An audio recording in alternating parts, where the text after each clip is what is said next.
Good morning. My name is Rich Sloma. Welcome to today's New York State Archives presentation of Ask Us Anything About Archival Records, our special webinar for Archives Month here in October at the New York State Archives. And this session is being recorded and will be available for future viewing. And now I will turn the presentation over to Michael Martin. Thank you, Rich. Yes, my name is Michael Martin. I am the Records Advisory Officer for towns, for all of the towns in New York State for the archives.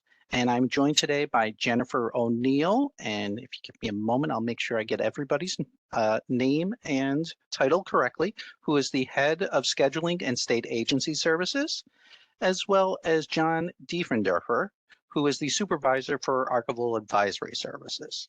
So thank you, everybody, for being here today, and we'll answer some questions because, as John mentioned, it is Electronic Records Day, but of course it is also Archives Month, or as somebody noted the other day, Archives Month in the United States. So we're celebrating it here in the US. All right, so one of our first questions is, how are we going to deal with things here? So basically, we're going to answer questions that have been submitted ahead of time, as well as, any questions that people have via chat. So you're welcome to send your questions to chat. We'll take a look, at them and answer them as they come in. All right, so first question. Well, wait, we bounced a little bit. Okay. First question is, what is an archival record? Jennifer, do you want to start with that one? Sure. So I think it's important to make sure that we're all on the same page. So we decided to start with this question. Some people also refer to archival records as historical records, but keep in mind that in this instance, we're not talking about computer generated records stored offline. That's IT lingo. We're dealing with archives lingo today. So our law defines archival records as records that have been designated by the New York State Archives to have sufficient historical value or other value to warrant their continued preservation by the state or by local governments. We need to also consider in that definition what generally we define a record as.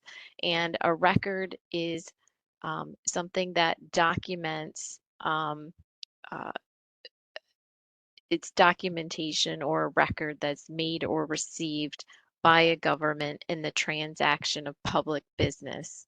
And it also exists regardless of physical form or characteristics. So we're talking about paper, we're talking about photographs, audio, video recordings, digital records, microfilm, any kind of media you can think of.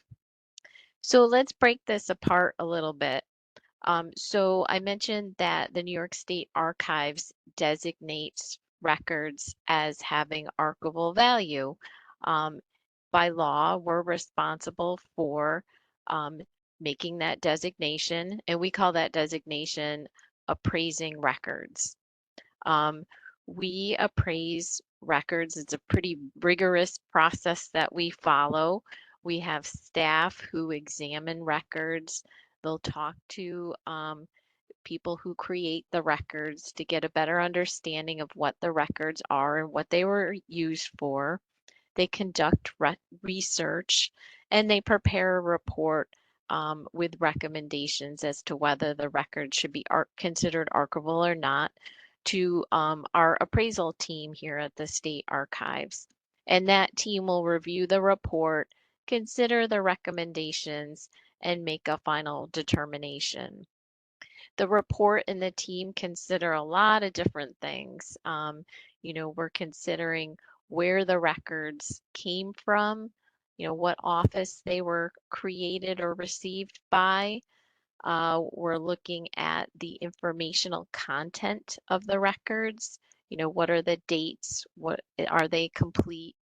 We're looking at the context of the records and also the potential research use of the records. So once we've made an appraisal determination, we will put that determination on the retention schedules that we issue to state agencies and local governments.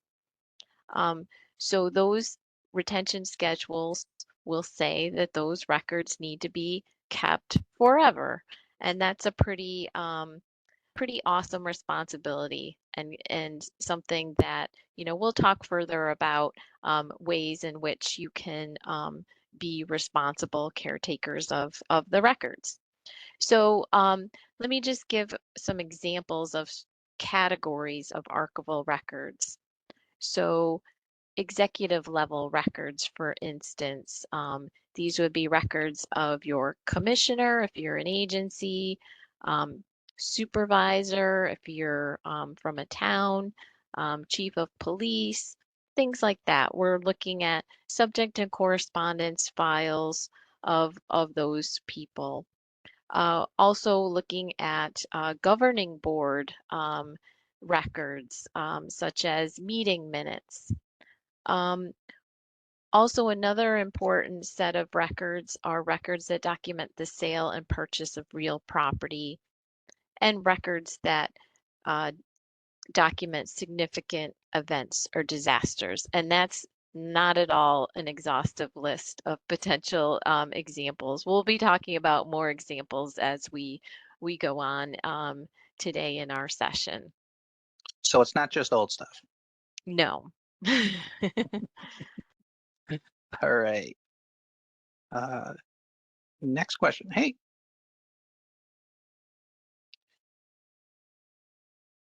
So I think this was Jennifer's as well. Although you kind of went over a fair amount of it. No, I think I think this was me. yeah, Oh, yeah. Yeah. And yes, Jennifer covered a lot of ground there. But yes, as Michael said, the archival records, they aren't just old stuff. Archival records are important, both in terms of, as Jennifer suggested, documenting rights and ownership of real property, for example. They guarantee your rights as a citizen of New York State. They, in many ways, sort of define the boundaries of your community, both in terms of, you know, sort of the physical boundaries, but also in terms of sort of the cultural boundaries and historical boundaries of the events and people who shaped your community and made it what it is today. That is all documented in archival records. So they're important both in terms of guaranteeing rights and responsibilities and in terms of defining what is important to your community.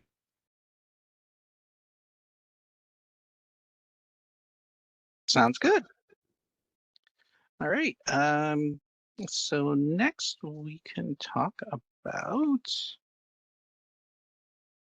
where to start figuring out if we have any archival records. So I believe that this would be Jennifer. Yes, yes. So it's important to know what records you have so that you can manage them well. And we always encourage people to start with a records inventory. That's a great place to start. An inventory identifies and describes your organization's records and matches them to existing retention schedules and storage locations. Your retention schedules are really important because they'll serve as your roadmap. They indicate the minimum length of time each record series needs to be maintained and what should happen once the retention period has met. So usually when a retention period has been met, they either get destroyed or they need to be preserved permanently. As was noted before, the retention schedules document and provide our decision about whether or not the record is archival. So that serves as a good roadmap. If it is a new record series or one that hasn't yet been scheduled, please let us know. We really are interested to hear your thoughts about whether that new series might be archival. We'll appraise the records to make a final determination as to its archivalness. For local governments, there's some series in the LGS1 that contain an appraisal note that recommend that the government assess the historical value of the records prior to disposition.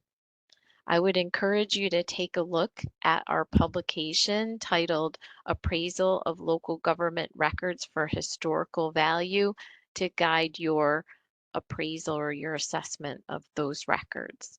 And as always, if you have any questions about identifying archival records, please feel free to reach out to us. Okay, great. Okay, next question. What kind of events might cause a record to be archival? And I believe that's John.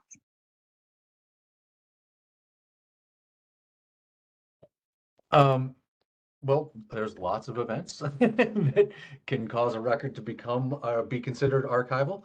I think probably the clearest example and most current example is the 2020 pandemic.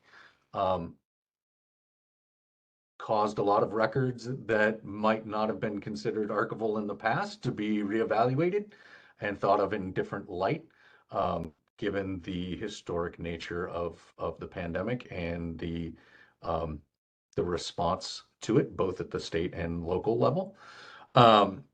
So it tends to be sort of defining moments, both in the history of your community, but also larger issues that at the state or even national level can cause records to be reconsidered and rethought of in new contexts. So I think those kinds of events tend to be triggers for a reappraisal of records, given that they're considered in a new context.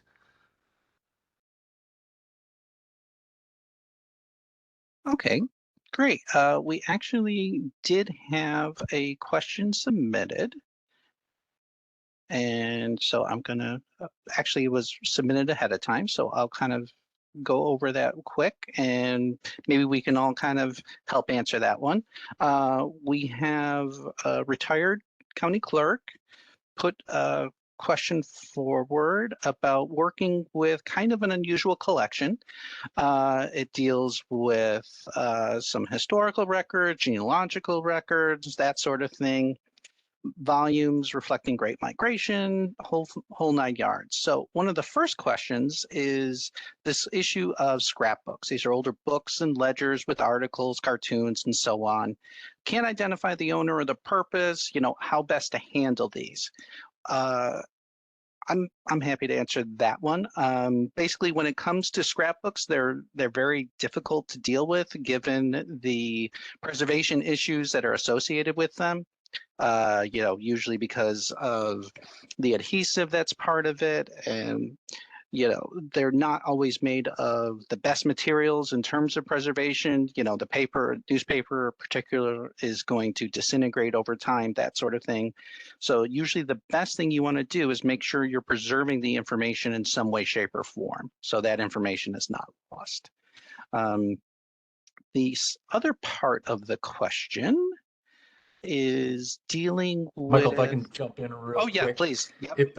If the scrapbook is really an important one that has a lot of came from an important figure in the history of your community or whatever, I strongly recommend consulting with a conservator about how best to preserve that, because they can offer specific advice on whatever unusual formats are in the scrapbook, or if if the scrapbook can be disbound and preserved that way, there may be options in that direction.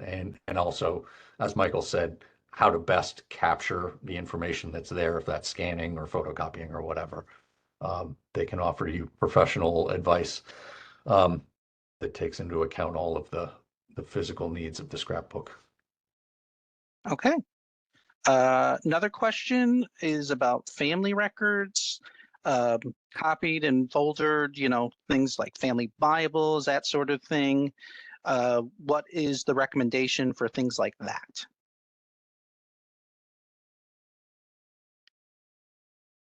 And perhaps, John, you would be the best to deal with that question, since we don't get family Bibles too often in local governments or state agencies. Yeah, I think, it depends sort of on the context of the book. Like, I guess we'll have to preface this. The classic answer to any question about an archives is it depends. Um, I think in the context of this, like a family Bible or something like that, does it contain genealogical information about the family? Is the Bible itself have some sort of artifactual value? Is it a unique version of the Bible, unique binding, unique presentation of whatever? That's something to consider when thinking about it. If it's a fairly standard issue Bible that has genealogical information in it, you may consider just copying the genealogical information and saving those pages, and not putting a lot of time and effort into preserving the whole Bible. And those can either be disbound from the Bible and preserved in full archival folders or enclosures, or they can be scanned or copied and saved in some sort of stable format. And can I just jump in? I think Absolutely. what John said about reformatting is an important point. Also, not just for preservation, well, kind of related to preservation, but if you, these are older records. I think the clerk noted that these are like 1700s, 1800s. So if you want to limit the wear and tear on these records, you might want to consider reformatting them and making the copies available to the public so you can preserve the originals, in suitable archival environment and supplies. Excellent. All right. And there's one more part. What about public access to these records? Would you, would you suggest monitored appointments, concentration of volume, anything, with a large reference and genealogical research collection? Anybody have any suggestions for that?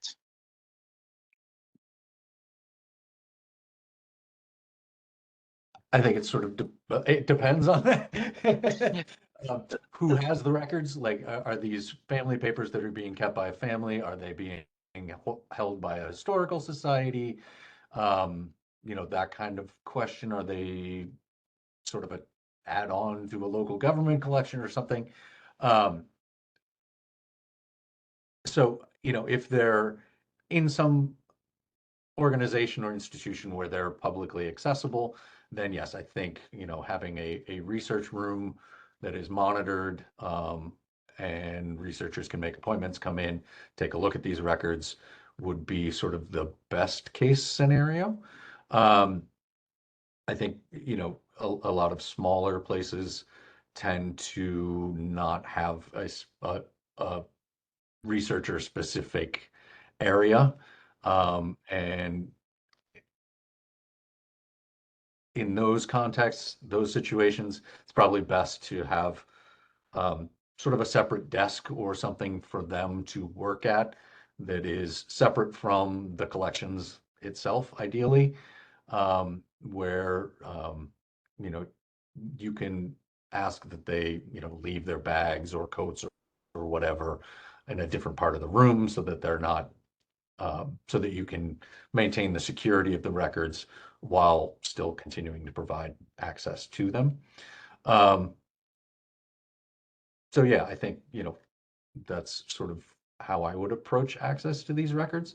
I don't think I didn't get the impression there's any information in them that would trigger any restrictions or, be confidential in nature. So, yeah, I think having some sort of designated research space and then having folks make appointments to come in and use the records would be a totally viable and best approach.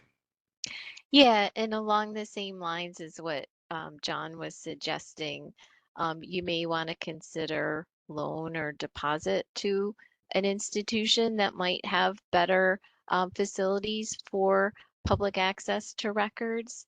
And you might also want to consider reformatting, maybe making some of the records that you think might get frequent use, make it available on the website. Sounds good. We actually starting to have some more questions rolling in, so I'm going to ask some of them right now. Okay, so once old and new pistol permits, everyone's favorite, are scanned and verified through the New York State imaging guidelines and keeping the paper original as well as the images, can they be destroyed? What steps are needed to achieve this since they are pistol permits? I can start with that, and I'm sure Jennifer can speak up as needed, and John as well. When it comes to any paper that you're scanning, if you are scanning it following our guidelines, making sure you have the right resolution, the right format, you can then destroy the record if you do the process called verification. And the verification is essential because the verification is confirming that the information that is on the original was captured in the digital image. And that has to be done basically at 100% if you're going to destroy the original. And those are the steps that you have to do. To the best of my knowledge, and this is where Jennifer can redirect me if I'm wrong, but I don't think pistol permits need to be kept as paper. It's very few instances I know that things have to be kept as paper, most of them dealing with probate courts. Am I correct in that, Jennifer? I think so. The state police maintain copies of these as well. So we can confirm with the state police that, you know, local governments don't need to be keeping the paper originals. I should note that pistol permits are not considered archival records, but they do have a long retention period. So you have to maintain them as if they were archival records, because I think they have like a until the person reaches age 90 or something like that. So it's a very long retention period. And when it comes to the retention period, if you're going to have the electronic copy become the copy of record, you need to make sure that you have some kind of migration plan in place because yes, PDF works now or PDFA or what have you, but over the next 90 years, the chances are we're going to have to move to some other kind of format. And having some kind of plan in place to move it from one format to another is essential for archival or long-term electronic records. Shout out during Electronic Records Day. Okay, we got another question. What documentation do we need before we dispose of records? Jennifer, it seems like you would be perfect to answer this one. So on our website, we have a records disposition form that you can use as, you can use it as is, or you can modify it to meet your own requirements. But basically, you're capturing core information about the records, a title, the retention schedule, item number, probably the dates, retention period, and then there's usually some sort of sign off. So you're making sure that the appropriate people who need to approve disposition or destruction of the records, that those people agree to it and sign it. Um, we also, for those state agencies who have archival records that are ready to be transferred to the state archives, we do have what's called a memorandum of transfer. That form is also available on our website, and you would fill, usually it's the records management officer who would fill out that form, and that form would accompany, they would sign it, and that form would accompany the records when they're transferred to the state archives. And that basically transfers legal custody of the records from the agency to the state archives. Okay. We have another question here. Where can anyone find a list of vendors for scanning and shredding? I know that we don't have lists for scanning vendors. However, there is the state contract for shredding. Is that right, Jennifer? Yeah, so the state archives has a state waste paper recycling contract, and our current contractor is Confidata. Um, if you are, particularly if you're in the Capital District or you are in the Utica area, you can get free shredding through this contract, and that's for state agencies and local governments. Um, so yeah, so that's it's a great program to take advantage of. And we've got more information on our website about that under the State Records Center section of our website. And when it comes to scanning, we don't have any vendors that we recommend or what have you. But when it comes to, like, say, our grant program, we use, it's recommended we use preferred vendors. So we usually direct people for New York State Industries of the Disabled, or NYSID, or NYSPSP. They're also a preferred vendor as well for scanning projects. And note that state agencies and maybe even local governments are required to use these preferred vendors for imaging services. So, so yeah, take a look at them. By using that, you don't have to go through, you know, the bidding process. Right. And I Okay. think sort of outside the government context, while we don't have a list of preferred vendors or anything like that, we can certainly provide you with some guidance about what to look for when selecting a vendor, and the kind of things you would want to include in a bid that would go out to select a vendor. So the kinds of imaging standards, workflows, that kind of stuff. We can advise you on that. Excellent. Okay, another question. Our office had a question regarding grants available for law enforcement records that are not suitable for public access. It's my understanding, like any of the record series involved in local government records management improvement fund, that's the grant that we give out for local governments. There's not necessarily an issue in terms of whether records are suitable for public access or not. We will scan record series whether they have confidential or private information or not. And it's also my understanding that these vendors, since they're through NYSID and other preferred vendors, they have dealt with records with confidential information or, legally restricted information in the past. Anything to add to that, Jennifer? No, I think that was a complete answer. Okay, good. And Michael, just to let you know, and Mhm. let everybody know who's listening, I pasted in the URL into the chat for the Local Government Records Management Improvement Fund. So if anybody's interested, check that out. And they can also, with their local government, talk to their records advisory officer as well. Yeah, I mean, just because you have some police records or Oops. just be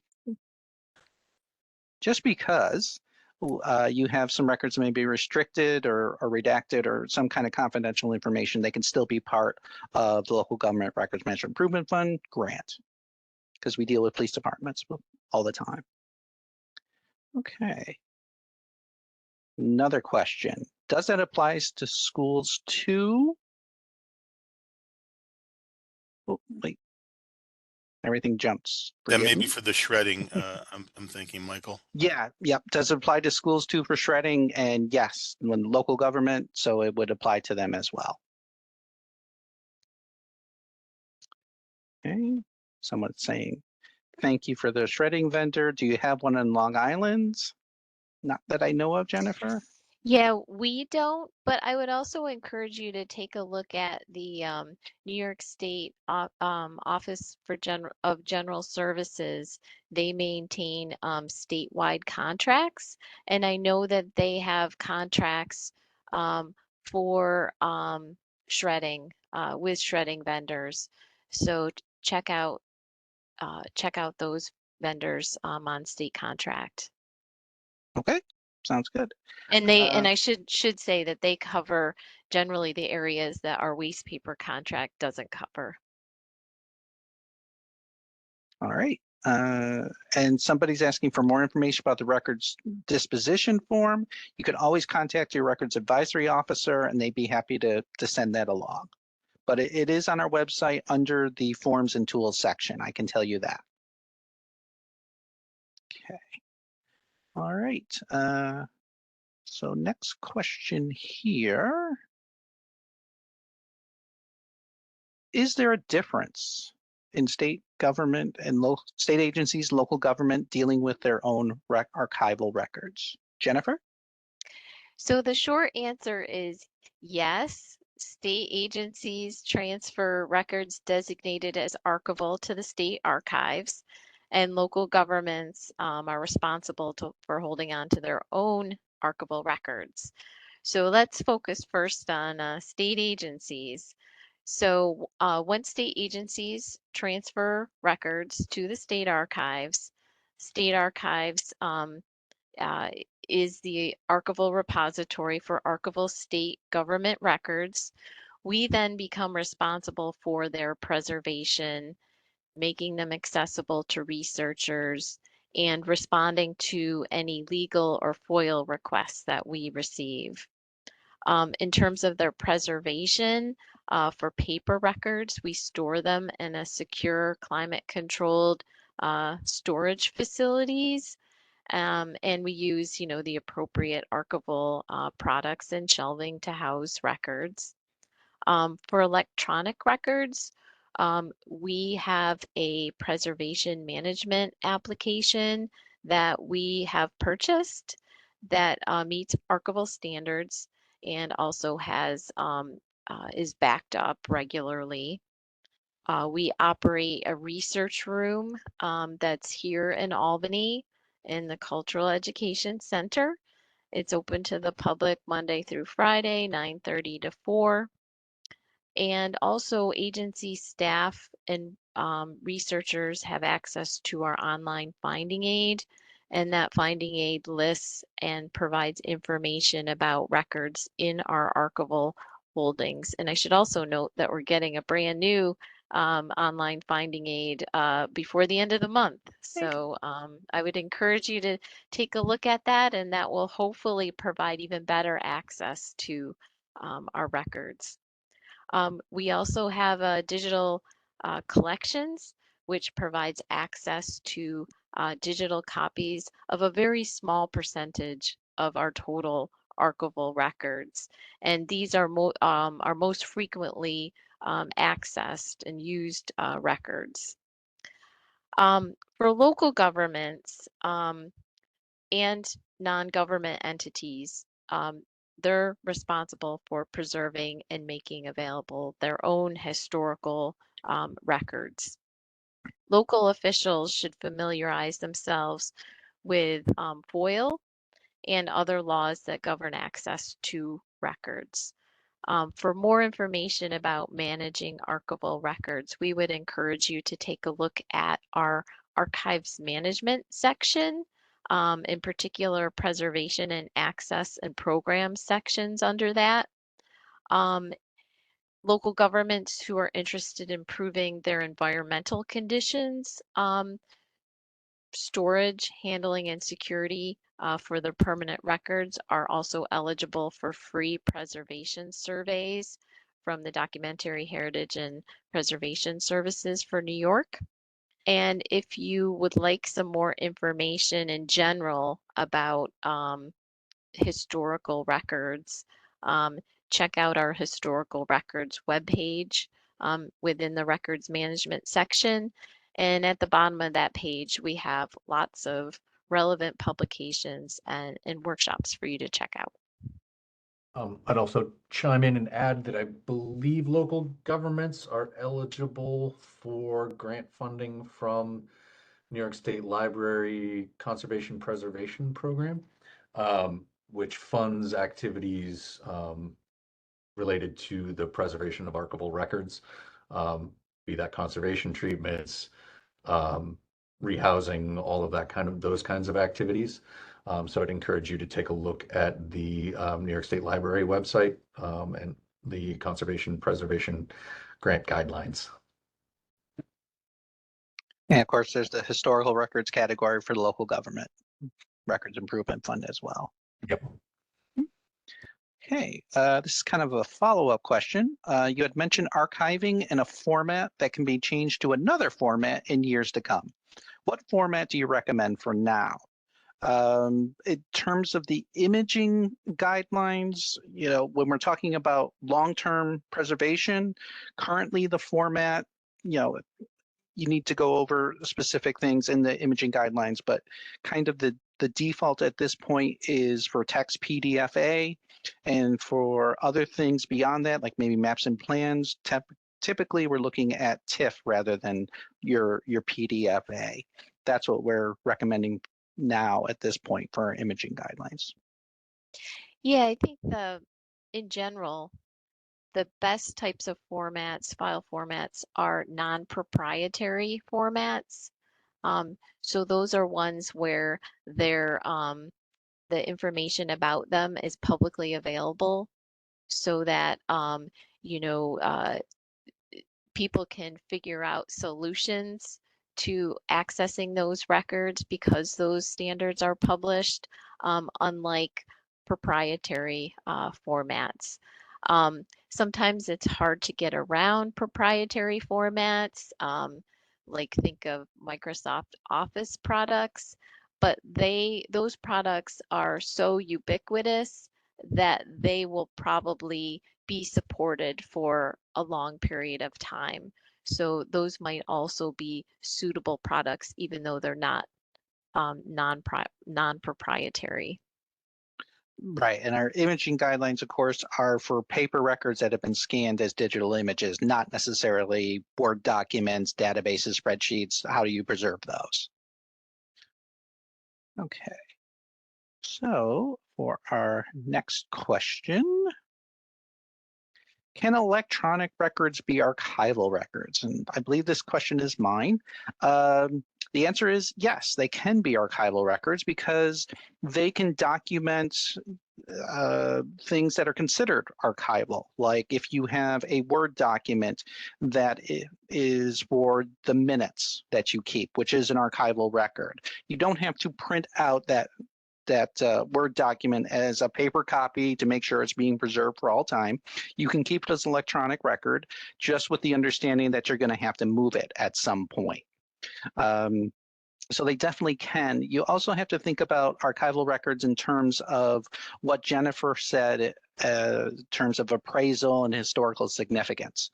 I think that when the COVID pandemic first hit, we all had to kind of dive into electronic records, had to dive into Zoom, these kind of meetings online. And those suddenly became archival records because of the significance of those particular records. Little pre-shout out to the meeting Jennifer and I will have about COVID records and how to deal with those in the future.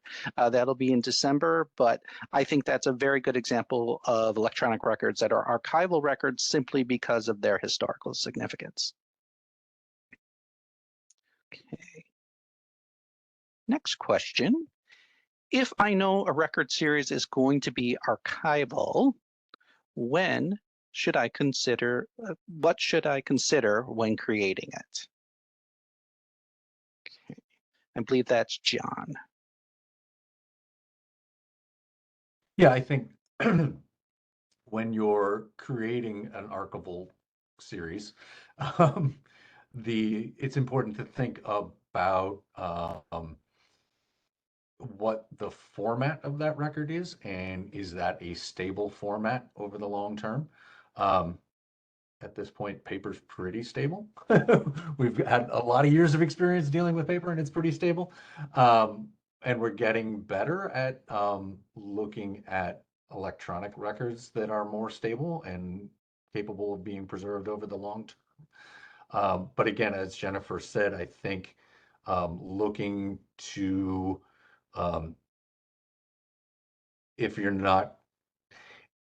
if you're creating an archival series that's electronic, thinking about the format of those records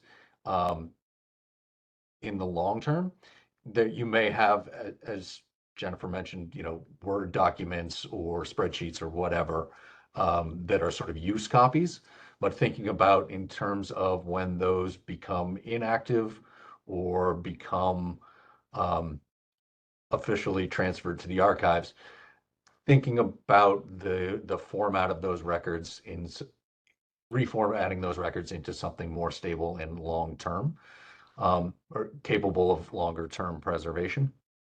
Other things to consider when creating archival records is access tools. Are there indexes to these records that also need to be preserved as part of that series? Are you using for electronic records consistent file naming conventions so that the records are usable over the long term, even when they're not actively being used when they go to an archives? Are they going to be usable and findable and discoverable for either researchers or folks who need to access them to support a part of a government function? Sure, there's things I'm forgetting. Sounds thorough to me. Thinking in terms of storage environment over the long term for these records. Are they going to be stored in suboptimal conditions? And if so, are there things you can do with the record format to mitigate some of the suboptimal storage conditions? Or thinking about ways to improve those storage conditions to ensure longer term preservation of a variety of formats. So I think that's pretty much all I can think of. Yeah, You know, you don't need a big fancy HVAC system. You can use, a dehumidifier and a fan. It's a great way to start to try to create some kind of environment. yeah, and I think you don't need to hit precise humidity and temperature levels with a fancy HVAC system, as long as you can mitigate against big fluctuations in temperature and humidity. The more stable you can keep that, even if it's like slightly above or below optimal conditions, as long as it's stable, you're gonna be okay. All right. Next question, which which I believe is for Jennifer. What sort of storage is appropriate for archival records? So I'm going to start this out by reiterating what John just said, that the right storage is going to depend on the type of media being stored. And the really critical thing is making sure that there aren't fluctuations in temperature and humidity. Make sure that if there are, they're gradual over time. Uh, and also generally cooler is better. Those are the top things. So let's look at some of the some more specific guidance for different media types. So we'll start with paper because everyone's managing paper. It's a fairly stable medium. Um, Generally, the recommendation is that the maximum temperature be 70, and it's even ideal colder than that. Relative humidity should be between 30 and 50%. You don't want to get up to 65% or more because then mold could be a problem. You'll also want to limit exposure to light. You can do this by covering windows, not using fluorescent lighting, turning off lights when you're not in the room, and storing records in a container so that they're not exposed to light, preferably an acid-free container. It's also important to do regular housekeeping. I know people don't like to hear that.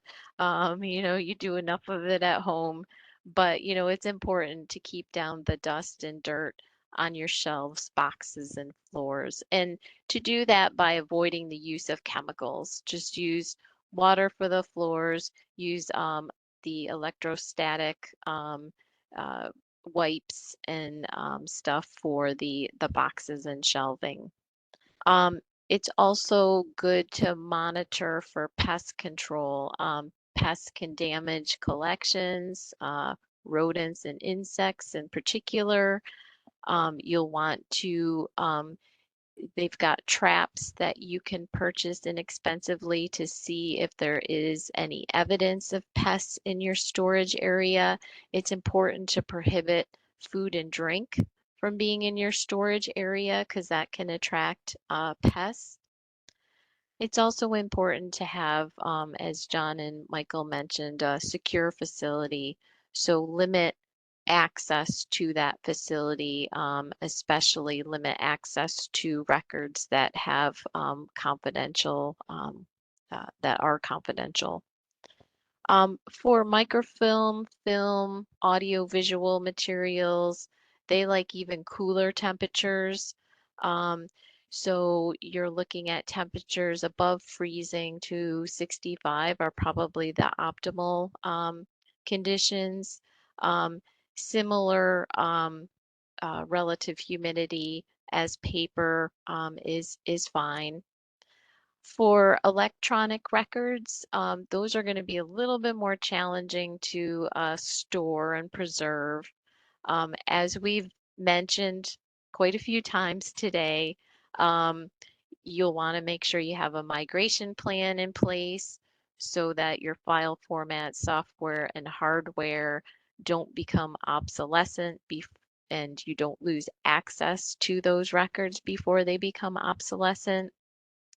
Um, it's uh, important to have good file naming conventions, good metadata, good indexing system, so you can avoid misfiling and improve retrievability of your records.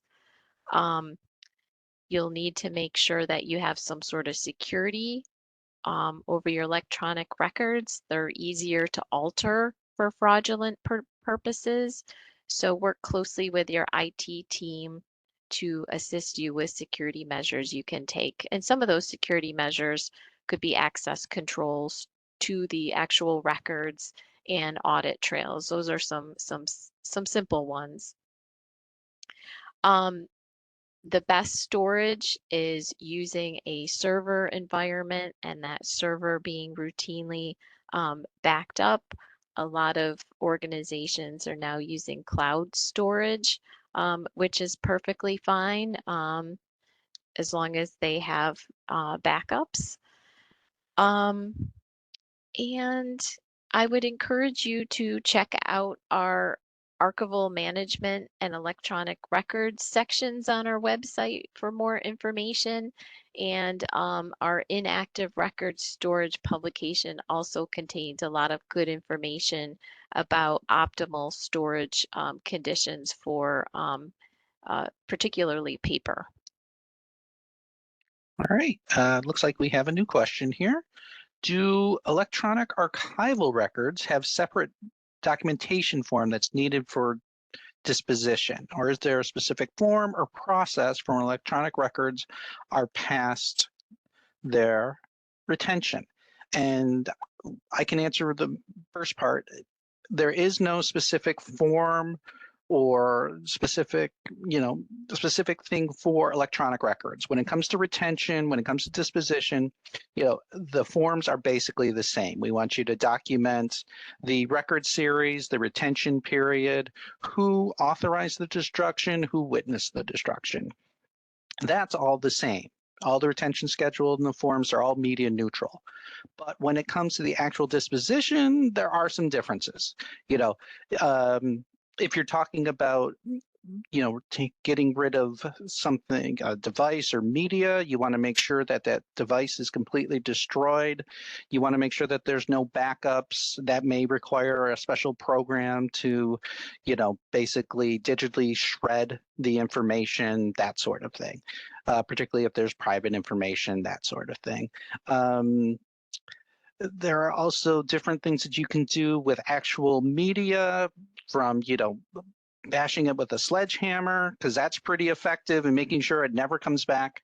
But you also have to make sure that if you're dealing with a contractor, or you're storing something in the cloud, for example, and disposition time has come up, you want to make sure that they can remove those records as well. Anything else to add, anyone? That was a good response. I just also wanted to add that with electronic records, you can they often generate multiple copies across the agency. So you'll want to make sure that you get all of those copies as well. Not just the official copy. Make sure other people have destroyed their copies. Every If email thread. Yes. If you have like an electronic content management system, there may be fields within that system that will allow you to document destruction of records. So, and also it can help you manage the retention of records. So you'll want to investigate that further within your system. Okay. So our next question. I want to scan my paper archival records. Can I do that? I think we actually addressed this earlier. So good, excellent. So good to know that people are very interested in this. Yes, you can get rid of those paper records if you go through all the processes that we mentioned, the imaging guidelines, the verification. If you don't understand it, if you have any questions, you can always ask your records advisory officer or someone in Jennifer's unit for state agencies. I'm sure John would be happy to talk to you as well if you're a cultural institution, museum, library, and so on. Okay. So the next question, John. Can I give government records to a local historical society? Short answer, no. No, I think there are situations where if a record has met its retention period and you're no longer required to keep it legally, you can deposit it with a historical society. You can also deposit your records at a historical society, but the government needs to retain ownership of those records, even if they're in the custody of a local historical society. You can't give away ownership of the records, but you can transfer physical custody of them, is my understanding. Um, and that should be done um, with advice of counsel's office on structuring an agreement between the government and the historical society that sort of lays out the terms of that transfer, um, so that both parties are aware of their responsibilities and rights, and have a clear understanding of those. So that would be my approach to that. Excellent. Okay. Looks like we got another question. Is it recommended that HR records, payroll, personnel, and so on be kept in paper form as well as image, or just our image per the New York State guidelines? And I think when it comes to any record, you want to make sure that you have a copy that's in the official copy. If you want to make that the electronic copy, which of course is easy to duplicate and get multiple images as opposed to the paper, you can certainly do that. It all depends on which one you want to keep as the official, which one you're assuring will have the long-term access, because, you know, for payroll, we're talking for 55 years. So we're definitely talking long-term retention when it comes to 55 years. So do you have that migration plan in place? Can you ensure that people will have access to that in X number of years' time? But again, there's no requirement that you have to have those particular records as paper as opposed to an image. Anything to add? I was just going to say this is another it depends question. Yeah. It really depends on your government, and you need to weigh your risks of being able to manage electronic records long term. You need to assess your IT resources that you have. Are you going to be able to manage these records and maintain access to them for their very long retention period going into the future? Obviously, it's a lot easier to maintain paper records. So there's a lot of things that you need to evaluate and assess, before you decide what path you're going to go down. Yeah, and again, you can always reach out to your records advisory officer or someone in state agency scheduling unit. They can talk to you, make suggestions as well, so they get a better idea of what your particular situation may be. I think, yep. We of course have more, if anybody has more questions, we have a couple more minutes. But of course, we want to thank everyone for being here today. And of course, just because this is ending doesn't mean you won't have more questions. We're happy to answer them. We're happy to answer everything from, what kind of, what do I do to make sure that I can save my paper photo album, my photo album, to, what is the retention of dog licenses? We are happy to answer those questions because that's what we do. So if you have any others, please let us know. Rich, it'd be great if you could put some contact information for the records advisory officers as well as state agency services and archival advisory services. That would be great, so people can have that. Yep, I went in and just put the contact information for state agencies, local governments, and historical records repositories. So to contact the Documentary Heritage and Preservation Services of New York, John's crew. So that information is there. And of course, as you mentioned here, we have our general email for records management. If all else fails, you can always Google the New York State Archives and dial A for archives, as it were. Google us, send us an email, and we will get you the help you need, and we will do so most expeditiously. Exactly. One last question: will this meeting be accessible on your website later? And yes, like all the webinars we've done in the last few years, they're going to be available via our YouTube channel, hopefully within the next couple of weeks. Or even a couple of And just days. to Oh, even a couple of reiterate, days. quickly, just to reiterate, the local governments are eligible for preservation surveys from the Documentary Heritage and Preservation Services for New York. So if you're interested in assessing and improving your archival storage conditions, that's a way to do it, with some on-site services and a lengthy report with short, medium, and long-term goals for improving your preservation of archival records. So take advantage. It's free. And And the people who do it are super nice. So nice to have around. exactly. So yes, we're all here to answer your questions, whatever they may be. So again, thank you, Jennifer. Thank you, John, for being here and answering our questions today. And everyone enjoy the rest of your day. Thank you.